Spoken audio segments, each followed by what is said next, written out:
realização é assim, cada vez que você volta para trás, o prazer se renova. E você fica tirando prazer de uma situação durante muitos anos.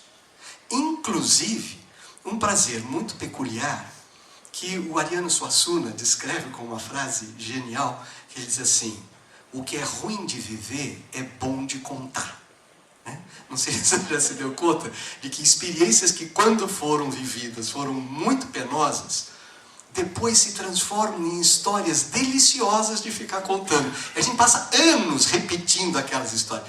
Cara, aquilo lá, a gente malhou, tivemos que ralar para burro, né? Eu quase que me arrebentei, passei a noite inteira sem dormir e tal.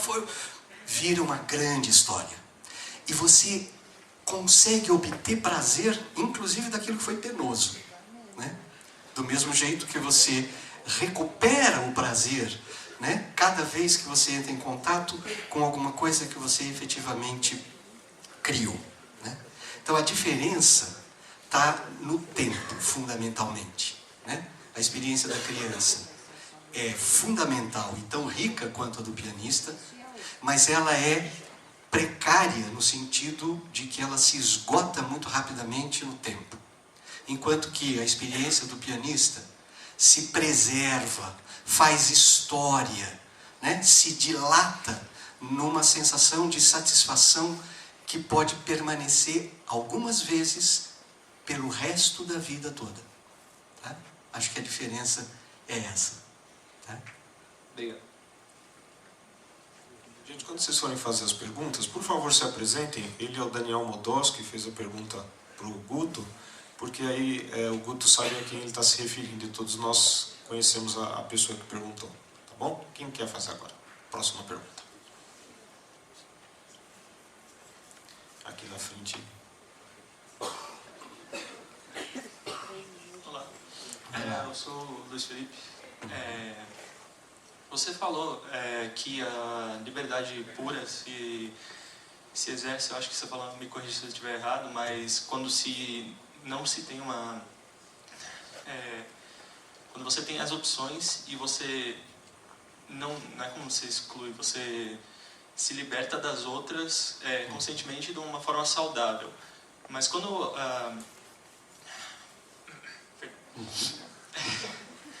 a pessoa fica entre duas ou mais opções, qual é o grande passo para ela conseguir se libertar e ficar, como você falou em parte da sua fala, continuar querendo o que ela fez, o que ela escolheu? Luiz Felipe, você tocou num ponto, né, que quando eu cheguei aqui, estava conversando com o Vlad, eu falei: Vlad, eu preparei muito mais coisa do que eu vou conseguir falar em 50 minutos, né? Mas acho que vai ser legal, porque quando começarem as perguntas, o que eu fui obrigado a cortar provavelmente vai voltar, né? E você está me dando esse prazer de trazer, né, um pedacinho que eu tinha deixado de fora, que diz respeito à relação que a gente tem com os nossos sonhos, né? A relação que os homens têm com os sonhos é uma relação que é, na verdade, uma grande novidade na história do cosmos, né? Porque pela primeira vez você tem uma causa, né, que nasce de uma coisa que não existe, né? E isso é uma coisa completamente inovadora, né? O mundo vem se desdobrando, né? Sempre em relações de causas e efeitos que se tornam causas, que por sua vez produzem efeitos, até que o homem surge e traz do futuro uma coisa que atua como uma causa. E como o homem age na realidade, ele vai transformando o mundo a partir de uma coisa que não existe. Portanto, o sonho é uma coisa fundamental. É um evento realmente magnífico. E na história de cada um, né, é a possibilidade mesmo da realização. Acontece, Luiz, que os sonhos dos homens são mortais, como os homens, né? Os sonhos dos homens precisam morrer. E precisam morrer por duas razões. Ou eles precisam morrer porque eles não se realizaram, ou eles precisam morrer porque eles se realizaram, né? Quando você realiza o seu sonho, ele vira realidade, ele não é mais sonho, né? E o que acontece é que muitas vezes, quando você realiza o sonho, né, você ficou apaixonado pelo seu sonho, né? Na escola Santa Marcelina, lá perto da PUC, há muitos anos atrás, tinha uma frase escrita, né, no muro, que deve ter nascido justamente de uma experiência de uma pessoa apaixonada que ficou preso no sonho da paixão. Porque estava escrito o seguinte: pior que o amor não correspondido, só o amor correspondido, né? Essa frase virou, num primeiro momento, nós éramos... Como estava começando a dar aula na psicologia, a gente passava pelo muro e todo mundo dizia assim: o enigma do muro, o que será que aconteceu aí, né? Nós estamos falando com um adolescente que está amargo, né? E aí a gente foi inventando a seguinte história, né? Um adolescente do colégio se apaixonou assim loucamente por uma menina, só que a menina não estava muito interessada nele, né? E não queria saber de nada, e ele ficou paquerando, seduzindo, fazendo de tudo, né, durante mais de um ano. E finalmente, depois de muito tempo, ele conseguiu que a menina topasse namorar com ele, e eles começaram a namorar. E aí começou a acontecer uma coisa infernal. Eles ficavam 5 minutos juntos, começavam a brigar. E brigavam o tempo todo que estavam juntos. Aí se separavam. No que ele virava a esquina, que ele não podia mais enxergar a menina, ele tinha uma saudade da menina, mas ele tinha uma falta da menina, que ele tinha que voltar correndo para encontrar. Quando ele voltava, começava a brigar de novo. Então ele não conseguia ficar junto e não conseguia ir embora. Era um inferno mesmo. E aí, o que a gente imaginou que acontecia? Durante um ano e tanto, ele viveu com a namorada sonhada, né? E deve ter sonhado 1000 histórias, 1000 conversas, 1000 aventuras, 1000 relações. E aí um dia ele realizou o sonho. Aí o que acontece? A garota sonhada fica entre ele e a garota real. Ele não consegue se relacionar com a garota real porque o lugar na paixão dele, da garota, já está ocupada com a garota sonhada, né? E aí essa garota real é meio que uma estranha. Não é a garota que ele sonhou, né? E se ele não puder deixar o sonho morrer, no sentido de abrir mão, né, da garota que ele sonhou, para poder receber a garota real, ele de fato não vai conseguir se relacionar, né? E isso é uma experiência penosa, porque a garota sonhada já estava convivendo com ele há 1 ano e meio, 1 ano e pouco. A garota real era uma recém-chegada, né? Ele tinha gostado tanto da garota que ele tinha sonhado. E a garota que ele sonhou era tão melhor do que a garota real. Porque os nossos sonhos, gente, são sempre muito melhores que a realidade. Sempre. Qualquer um de nós aqui é capaz de sonhar um mundo mais justo, uma realidade mais harmônica, né? uma humanidade mais feliz, uma vida mais realizada. Nós ganhamos da realidade em tudo nos nossos sonhos, menos num ponto. Só tem uma coisa que a realidade ganha. Mas também quando ela ganha, ela ganha de forma esbanjadora, que é na complexidade. Se você passar a sua vida inteira construindo um sonho, com todos os detalhes, o seu sonho não vai ter de complexidade a infinitésima parte desta realidade que está aí. Essa realidade vai ser infinitamente mais complexa. Então, quando a gente sonha, a gente fica atraído pelas coisas boas que o nosso sonho viabilizou.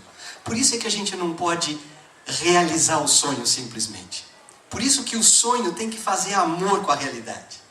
Tem que chamar a realidade para ter uma relação sexual com a realidade, uma relação erótica com a realidade. Para que a realidade faça a gestação da obra junto, né, com a sua fecundação. Porque quando a realidade chega, ela é tão mais complexa. Uma menina real é tão mais complexa do que a mais complexa menina sonhada.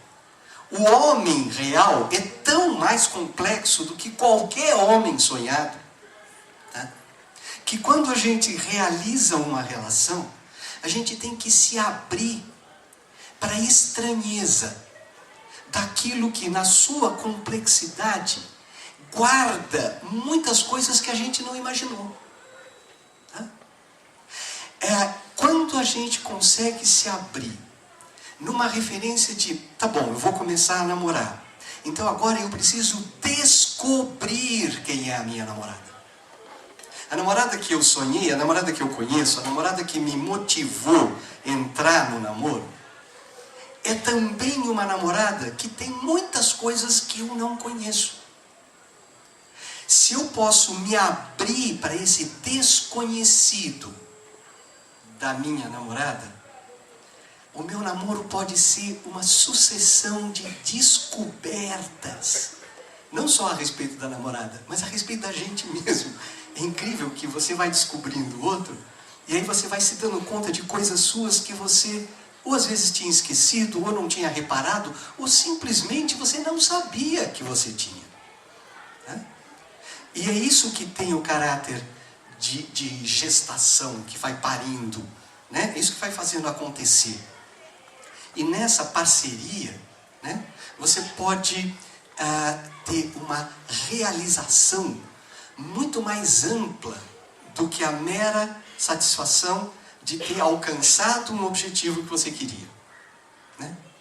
Até porque, no caminho de alcançar, eu sou prolixo mesmo, eu vou falando, vou lembrando de outras coisas, mas eu vou fechar só com o seguinte, né? Vocês vão entrar na faculdade. Eu tenho visto muito acontecer isso. O pessoal batalha para entrar na faculdade, se mata para passar no vestibular, passa no vestibular, 6 meses depois desiste do curso e volta para fazer cursinho, para fazer vestibular para uma outra faculdade. Aí entra na outra faculdade, gente competente e esforçada que consegue. Entra na segunda faculdade, cursa 6 meses, 1 ano. Não era isso que eu queria. Larga e volta para o cursinho para procurar uma terceira faculdade. Né? E aí você diz, mas o que está acontecendo aqui? Né? E aí você vê pessoas que foram fazer vestibular para uma faculdade e que construíram um sonho do que é ser médico, do que é ser engenheiro, do que é ser arquiteto, né? Do que é ser cineasta, psicólogo. E aí eles entram na faculdade, e quando eles entram na faculdade, a faculdade não é nada daquilo que ele estava esperando. Não é mesmo. Até porque os primeiros 2 anos de faculdade são os anos chamados fundamentais, em que você fica vendo um monte de coisas que não está no foco. Né? De psicologia mesmo, a gente tinha 2 cadeiras, e tinha 8 cadeiras. Fisiologia, anatomia, sociologia, antropologia, filosofia, que não estavam no foco da psicologia que eu queria estudar. Né? Então aí você fala, não, mas não é isso. E aí perde de vista o seguinte, é muito importante a gente fazer o que gosta. O ideal do exercício da liberdade é uma pessoa poder passar a vida fazendo a maior parte do tempo aquilo que ela gosta. Só que tem uma coisa que é mais importante do que você fazer o que gosta. É você aprender a gostar do que você faz. Porque quem aprendeu a gostar daquilo que está fazendo, tem muito mais chance de passar a vida fazendo o que gosta do que aqueles que só querem fazer o que gostam. Sabe por quê? 99% das coisas que a gente gosta, a gente aprendeu a gostar. A gente aprendeu a gostar das comidas que a gente come. Por isso que quando se muda de uma cultura para outra, mudam os gostos. Né? Você aprende a gostar da comida, você aprende a gostar da bebida. Eu nunca conheci ninguém que tenha gostado do primeiro cigarro que fumou. Eu fui fumante por 35 anos, cheguei a fumar 3 maços de cigarro por dia, né? Era um fumante desembestado. Eu comecei a diminuir o cigarro só para poder fumar mais tempo, né? Porque fumando daquele jeito eu ia né, ser impedido. Então eu diminuí para poder continuar fumando mais tempo. Foi por isso que eu diminui, né? E no entanto, o primeiro cigarro eu não gostei mesmo, né? O primeiro cigarro é horrível. O primeiro copo de cerveja, o primeiro copo de vinho, né? A primeira dose de uísque que eu tomei me queimou a boca, né? Tinha gosto de sabão, né? Então assim, você aprende a gostar. Então quando você lembra que você pode aprender a gostar, e você traçou uma referência, né? Aprenda a gostar. Dá o tempo de você descobrir o que é esta profissão com a qual você sonhou. Porque quando você começa a descobrir, cara, é um barato. Não acaba mais. Aquilo cresce de um jeito que é empolgante. Mas se você fica preso só naquilo que você imaginou, você vai sempre quebrar a cara, porque a realidade nunca é do jeito que a gente imagina. Nunca. Ela pode ser melhor, ela pode ser pior, ela pode ser muito parecida, mas ela nunca é igual. Ela é sempre muito maior, né? Por isso, a gente tem que ter a experiência de abrir mão até do próprio sonho. Tá? Então assim, precisa sonhar, o sonho precisa morrer. Antes de morrer, ele tem que fazer amor com a realidade. E a gente tem que aguardar o nascimento do que vem dessa relação amorosa. E é uma surpresa. Quando a gente consegue, é muito bom. Guto, Guto, Maria Helena, tudo bem? Achei. O que eu queria falar é que a pergunta do Luiz Felipe é uma pergunta que acontece muito com a gente na vida, e acontece muito com os jovens. É aquela pergunta que ele diz: eu tenho a minha liberdade de escolher. E eu não tenho aquela liberdade que eu quero comer esse doce, comi e acabou o meu prazer. Tá? Eu estou querendo construir a minha liberdade do sonho. Mas eu tenho vários sonhos, alguns deles incompatíveis. E eu vou ter de escolher. Então, eu acho que ele tem a angústia de pensar na sua escolha. E quando você chega, será que eu fiz a melhor escolha? Que é uma dúvida tipicamente humana.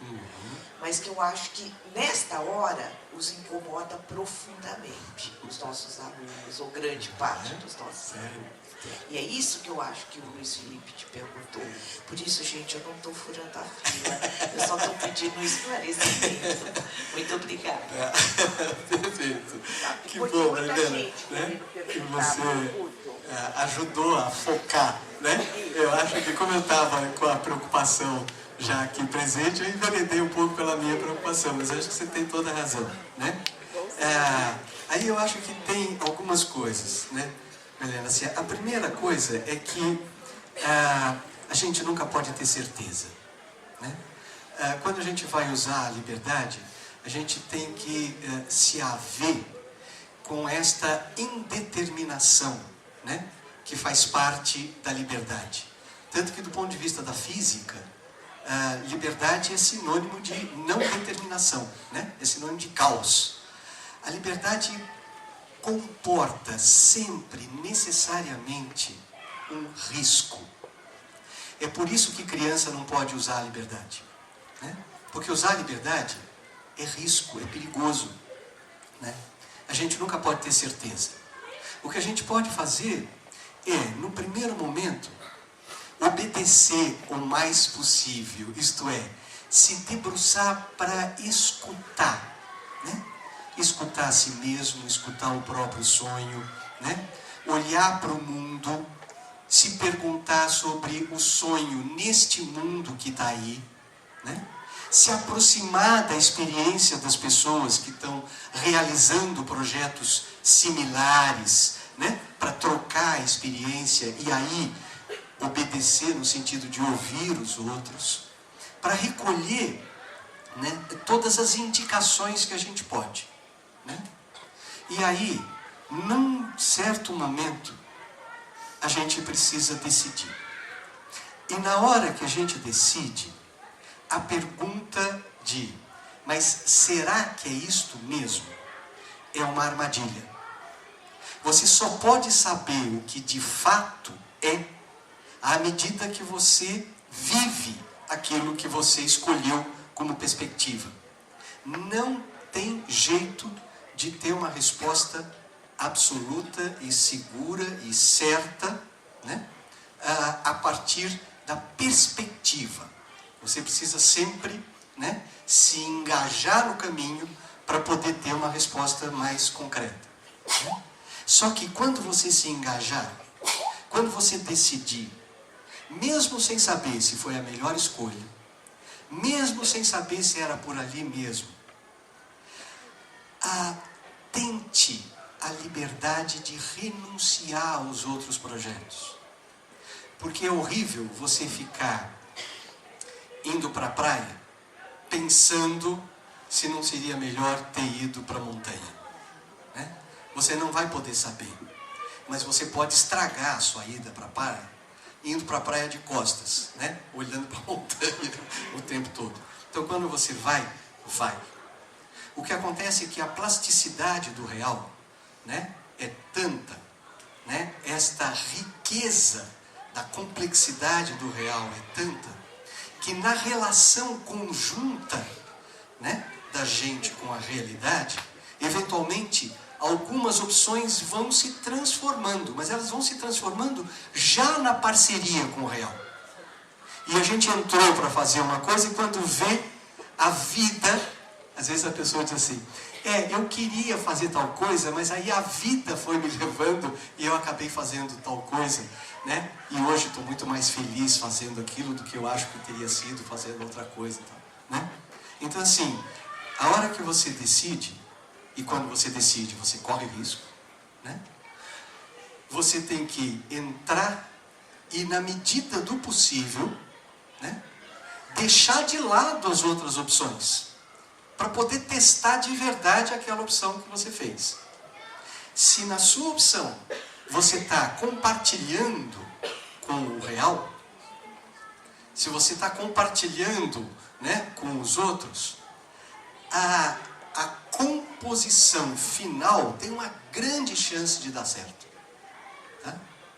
Mesmo que não seja a única opção que vai dar certo. Se a gente tivesse escolhido outra coisa, talvez desse certo também. Mas a comparação não é possível, né? E nem saudável, claro, né? Ir para a praia olhando para a montanha, você não chega na montanha e estraga a praia que você foi, né? Você acaba ficando sem nada, né? Então tem que arriscar. No limite, eu vou entrar outro assunto. Deixa eu fazer mais perguntas. Opa, eu sou o Gustavo. Você diz em obedecer. E hoje a gente ouve tanta coisa, assim, de várias vertentes diferentes, que a gente tem que saber peneirar o que a gente ouve, fazer escolhas sobre o que a gente quer ouvir. E a gente está exercendo a nossa liberdade nesses momentos.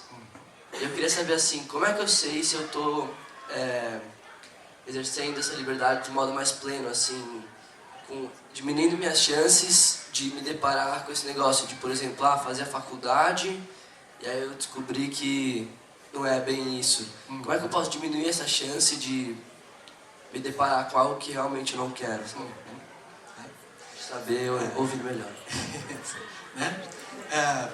Eu acho, Gustavo, que você reparou que eu fiz 3 referências do ouvir, né? A primeira referência é ouvir si mesmo, né? Ouvir si mesmo convoca, de uma certa forma, para aquilo que é o que a gente de fato imagina que a gente de fato quer, né? Então, assim, eu queria fazer psicologia. Quando eu fui fazer vestibular, as pessoas da minha família, os meus amigos, eu fui o único cara da minha turma que fez vestibular para psicologia, né?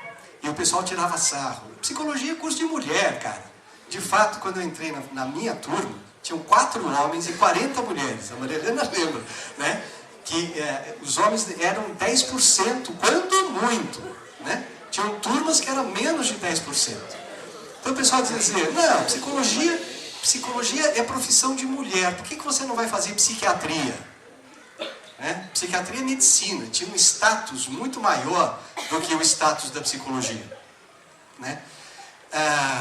E todo mundo dizia, mas olha, se você faz medicina, você tem um horizonte de escolhas muito maior. Né? Você não só pode fazer psiquiatria, que vai dar na mesma de fazer psicologia, né? Mas você vai ter mais autoridade, né? Você vai ter mais reconhecimento, é uma profissão mais séria, né? Porque psicologia naquela época era uma coisa muito suspeita. Né?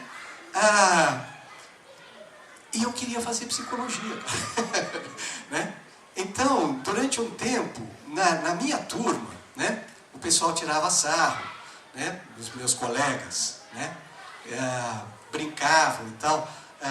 Na minha família o pessoal ficava preocupado, mas tem mercado de trabalho, né, para psicologia? Eu falei, não sei, cara, mas eu quero trabalhar, eu quero me informar. Se depois de fazer psicologia eu vou fazer psiquiatria, medicina, eu não sei, mas eu quero fazer. E eu tive que apostar na minha escolha, né? Só alguns anos depois de formado é que eu de fato fechei essa questão, né? Porque até os primeiros anos, logo depois que eu me formei, vinha a dúvida, porque eu queria fazer psicologia clínica.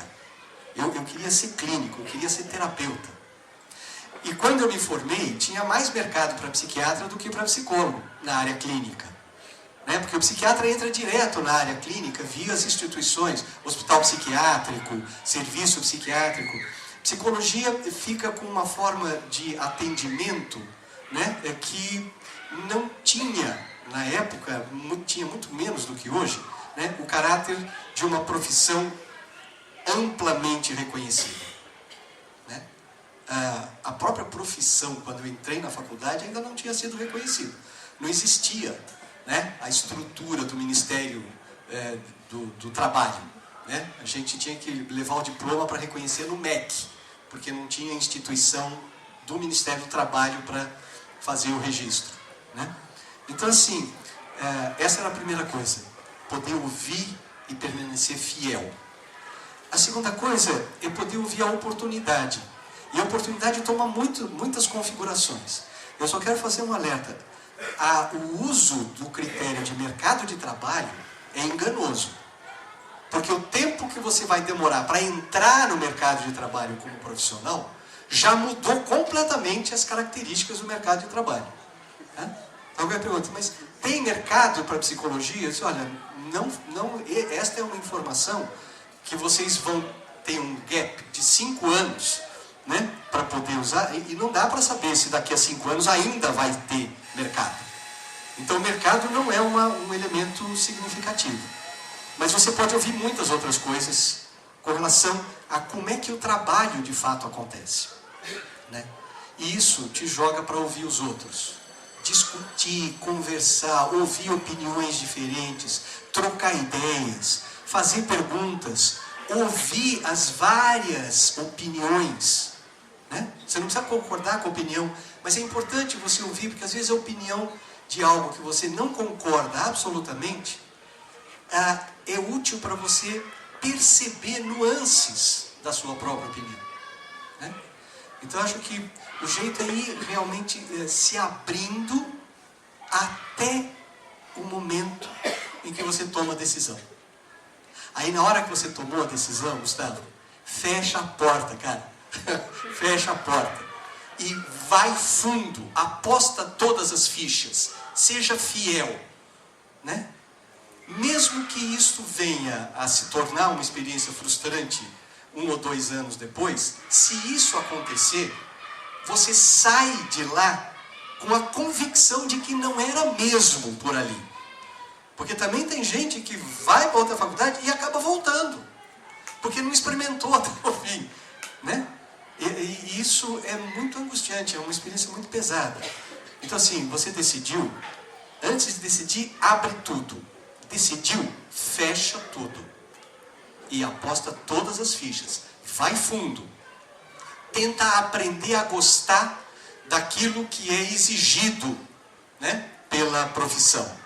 Né? E na medida em que você vai fazendo isso, você provavelmente vai chegar a uma conclusão. Se é por ali mesmo, se não é por ali, e se não é por ali, por onde é que é? Porque isso também é uma coisa que amadurece, né? E aí você tem uma segunda decisão, esta sim, né? Com uma grande chance aí de fechar as possibilidades que a primeira não fechou. Tá? Obrigado. Alguém? Porque senão eu tenho mais uma. Se não tiver mais aluno, tem aluno? Dá para aluno.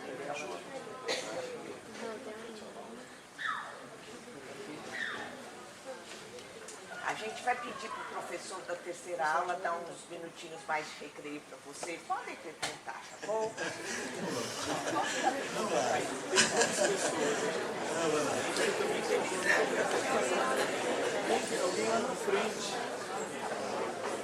Bom dia, meu nome é Laura Pufo. A minha questão é a seguinte: quando a gente estuda em filosofia sobre a liberdade satriana, tá muito ligada ao conhecimento. Como isso se aplicaria no discurso que você fez assim, sobre a liberdade? Laura, eu não queria fazer uma discussão filosófica a respeito da questão da liberdade. Eu acho interessantíssimo, sabe, a questão da liberdade. Sartre é um autor apaixonante, né? É um grande escritor, né? Não só como literato, mas também em filosofia escreve muito bem. E o conceito de liberdade dele é um conceito bem complicado, né? Eu acho que ele trabalha numa referência muito particular, né? De pensar a liberdade como a condição para o exercício das formas de poder, né? Uma coisa que, embora não seja a minha área, né? Eu acho que sempre se associou muitas vezes, né? Aí, quando eu defini liberdade como poder fazer o que quer. A primeira palavra da definição é poder, né? Então a primeira coisa que se discute, né, é a questão do poder, né, e da potência. E por isso a liberdade se liga com consciência, se liga com conhecimento, né, que são formas de poder. Né? No entanto, a minha via de compreensão pensa essa definição pelo outro lado. Porque a definição que diz assim: liberdade é você poder fazer o que quer. Você tem 3 verbos: poder, o fazer e o querer. E, do ponto de vista da psicologia, você descobre que o verbo mais importante dessa frase não é o poder, é o querer. Né? E você descobre isso, fazendo uma via curta, num pequeno poema da Adélia Prado, delicioso, que ela termina assim: eu não quero a faca nem o queijo, eu quero a fome. E quando ela diz isso, você se dá conta de que ter a faca e o queijo na mão só é bom para quem tem fome. Se você não tiver fome, a faca e o queijo é um estorvo. O poder sem o desejo é um estorvo. Então você precisa começar na elaboração do desejo. Né? E por isso eu peguei esta referência, que eu acho que é uma referência do desejo fundamental, que é a questão da temporalidade do desejo, né? E estabeleci essa referência de liberdade ligado com a ampliação do tempo no desejo. Tá? Isso para situar, né, a minha posição frente à pergunta que você está fazendo. Tá? Eu gostaria muito de entrar numa discussão a respeito da questão da liberdade para valer, mas eu acho que vai ter que ficar para um outro contexto, né? Porque é um problema que nós não vamos resolver em 5 minutos, não. Provavelmente alguns anos de conversa, tá? Mas eu acho que vale a pena pesquisar. Se você se interessa, é apaixonante esse tema. Tá? Oi, eu sou a Joana. Estou com uma dúvida assim, porque, por exemplo, quem está na correria do terceiro colegial e tem gente que já tem projeto de vida montado, fica mais fácil ter um foco. E quem não tem, exatamente, tipo, como está na correria, fica difícil assim, parar para pensar e refletir. E aí, como é que faz quem não tem assim? Porque precisa ter algum foco, entendeu? Mas olha, você tem toda a razão. Você tem toda a razão. Deixa eu dizer uma coisa. Existe um problema, vários problemas no nosso mundo. E o problema mais sério, me parece, né, do nosso mundo, é o problema do encurtamento do tempo. Porque acontece o seguinte, o conceito de eficiência é um conceito fundamental da nossa cultura e do nosso momento histórico, né? Ele é tão fundamental que às vezes você tem a impressão de que o único pecado imperdoável no nosso mundo é a não eficiência, né? O problema não é você fazer o bem ou fazer o mal. O problema é você fazer de forma eficiente, seja o bem, seja o mal, né?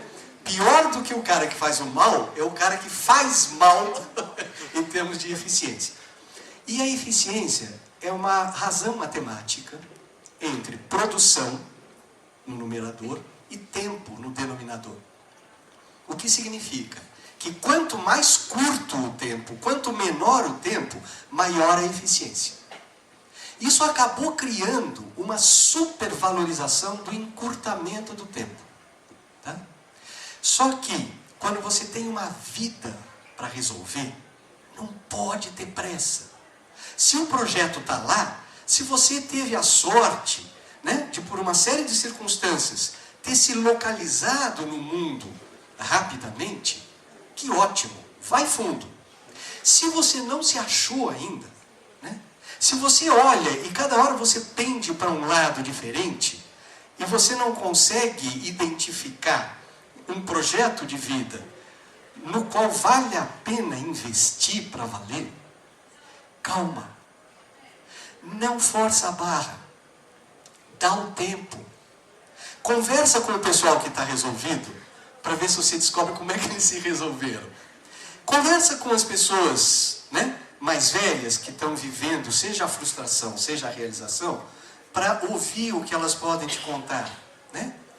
Lê, olha, né, para o mundo, explora, faça algumas experiências, né? De vez em quando, assim, aonde é que esse profissional trabalha? Né? Então, assim, eu passei por um momento em que eu fiquei fascinado com a perspectiva da medicina, né? E a minha perspectiva, assim, o médico é o cara que salva a vida, né? Aí quando eu cheguei um pouco mais perto, eu descobri que o médico não pode salvar a vida. A vida é uma coisa frágil demais para ser salva. Toda a vida vai morrer. Não tem salvação. O médico pode salvar o tempo. Pode fazer com que a morte aconteça mais tarde em termos de tempo. O que os médicos salvam não é a vida, é o tempo, né? Então, quando eu descobri isso, né, eu voltei e disse, bom, e para cuidar do tempo, eu acho que a psicologia me deixa mais perto, né? Então, assim, não tenha pressa, não atropele, não se obrigue, né? Se dê um tempo. O terceiro ano está atropelado, vai até o final, né? Vai abrindo, vai explorando. Você pode deixar um ano para fazer cursinho, né? O ano que você vai fazer de cursinho não vai ser uma perda. Quem atropela na hora de decidir, às vezes vai ter uma perda maior, porque vai fazer 6 meses, 8 meses, 1 ano de faculdade, vai desistir e vai voltar para fazer vestibular outra vez e começar do mesmo jeito, né? Então, dê-se o tempo, né? Peça para as pessoas, me dá um tempo, gente, né? Se dê o tempo. A pressão vai ser grande, Porque o nosso mundo trabalha na referência do encurtamento do tempo, né? Então isso faz uma pressão. Parece que a gente está perdendo tempo, né? Refletir, escutar, observar, apalpar, sondar, não é perda de tempo, é cuidado, né? E a vida de cada um de vocês merece todo o cuidado de vocês. Não tenha pressa, não para isso. Tá?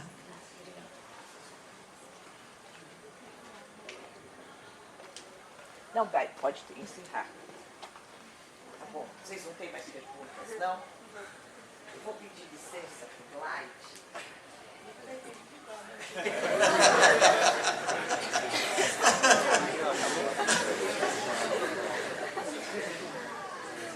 Licença para o Clyde para